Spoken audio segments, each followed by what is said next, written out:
The Consumer Electronics Show has officially begun. Around 180,000 people have gathered in Las Vegas to check out the latest devices. Over 2.7 million square feet is being taken up by cutting-edge tech as industry experts gather to discuss the next big trends of 2019. CNET editor-at-large Dan Ackerman joins us now from CES to discuss the latest. So, Dan, what is generating excitement at CES so far? I mean, I got to tell you, the thing that generates excitement at CES this year is largely what generates excitement every year, and it's huge, gigantic, super expensive TVs. No matter what other technology people talk about and get excited about, at the end of the day, people come here to see 100-inch TVs, 150-inch TVs that they'll never be able to buy. So what are some tech trends that you think are going to gain even more attention as the conference continues this week?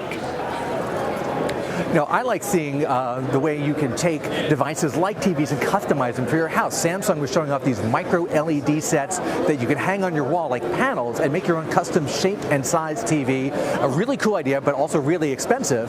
LG had one for people who don't like the big TV sitting there. It's a big OLED screen that rolls up into a base that just sits on your floor or on a little piece of furniture, and then when you're ready to watch it, press the button, it rolls right back out. And amazingly, they have a full function OLED TV, but in a foldable, rollable form. That's actually coming out probably in the first half of this year, although it's probably going to be super expensive. Yeah, well, let's talk about some fun and even strange devices on display at CES. Hyundai demoed a walking car. Tell us more about that.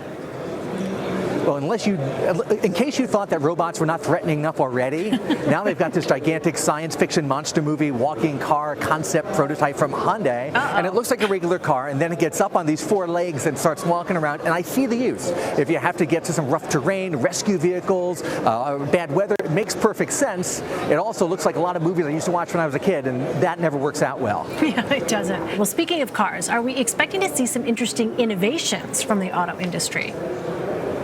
There's a big car pavilion here. There's always a lot of interesting stuff, but I think a lot of the action right now is in getting people used to the concept of autonomous driving or self-driving cars. I went on the Lyft app and tried to get a Lyft car somewhere, and it said, oh, we have some self-driving Lyfts going around Las Vegas, and you might randomly get chosen to get one. And if you do, don't worry. There's two human, experts in the front seat who aren't driving but are there to supervise. But just if you're freaked out by that, let us know. We'll send you a regular car. I keep trying, though. I haven't gotten one of them yet. Oh, interesting. I know. There have been some stories about people actually trying to attack, in some cases, some of these self-driving cars that are out for sort of beta testing in different communities. Well, let me ask you, Dan, what is your favorite quirky device from CES so far? You've been to a lot of these. What's your favorite so far? Every year there's one kind of cool, fun, quirky thing that kind of goes viral, and the viral moment of this year's CES is something called the Bread Bot.